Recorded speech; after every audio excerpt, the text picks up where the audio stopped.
J'étais en lien avec un jeune, un peu sur les bords proxénétement. Il y avait 3 copines, bon, qui était consommateur de stupéfiants par injection, puis qui avait besoin d'argent, qui était venu me voir, qui m'avait appelé en urgence, puis là, il m'avait montré un 12, OK, puis il m'avait dit, « Robert, je vais faire une connerie, aide-moi, débarrasse-moi de ça. » Fait que moi, j'étais jeune à l'époque, intrépide, je voulais aider. J'ai dit, donne-moi-les, je vais m'en occuper. Je me suis pas posé de questions, OK? Nécessité fait loi. Je l'ai pris et je l'ai jeté dans le fleuve.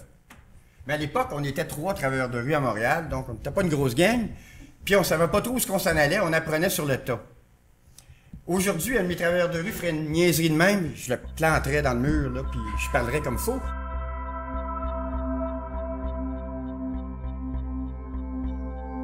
J'allais me promener, puis je disais, je fais de la prévention de la toxicomanie, mais bon, le monde était aussi drogué qu'avant. Tu sais, est-ce que ça marche mon truc? Fait que là, je me dis, notre travail est-il vraiment utile parce qu'on prévient, on semble rien prévenir. Ça nous a amené, nous autres, notre équipe à Pacte de rue, à se dire, peut-être qu'il faut réfléchir plus attentivement à cette notion-là de la prévention, puis aller plus loin. Il y a 3 objectifs relié même à la pratique du travail de rue. C'est d'abord d'être là, OK? Puis ce qui semble assez simple, pourtant extrêmement complexe, parce que c'est pas un milieu nécessairement très accueillant, les milieux dans lesquels va intervenir le travailleur de rue.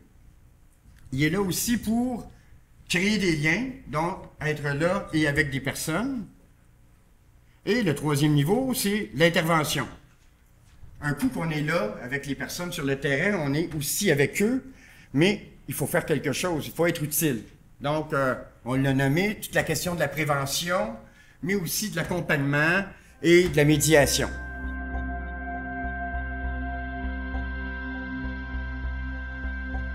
J'ai déjà vu, historiquement, il y a plusieurs années, un travailleur de rue en région montérégienne, je n'aimerais pas la ville où ça s'était passé, nouvellement engagé, il faut qu'il ait fait de la réduction des méfaits, il distribue des seringues. Puis là, il va sur le bord de la rivière, dans cette petite ville de province, puis il voit des adolescents, puis là, il leur a distribué à tous des seringues, puis il a dit, puis les jeunes ne consommaient pas de drogue, ils fumaient même pas de pot. Fait que, puis les jeunes ont dit, on n'a pas besoin de ça, il dit, on sait jamais, ça peut vous être utile, puis on prévient à l'avance. Fait que là, ça s'est rendu jusqu'à l'hôtel de ville, là, ça a créé un émoi, là, bien sûr, vous pouvez imaginer. C'était des pratiques pas très bien encadrées, comme vous pouvez voir.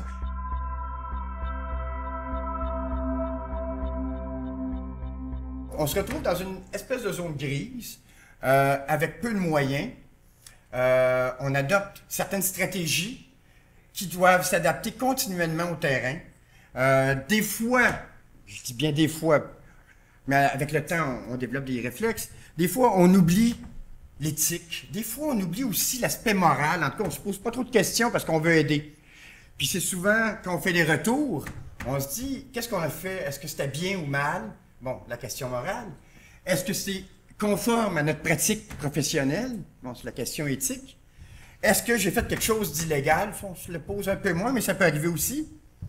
Donc, c'est toute cette espèce de zone floue-là entre éthique, morale, cadre légal. Puis, on se dit, non, on se pose pas de problème, on fait de la réduction des méfaits. Bon, c'est un raccourci facile, c'est une excuse facile, puis il faut peut-être, les travailleurs, ils ont des moments de réflexion ensemble, puis ils doivent revenir constamment sur les gestes qu'ils ont posés, puis il faut qu'ils en rendent compte.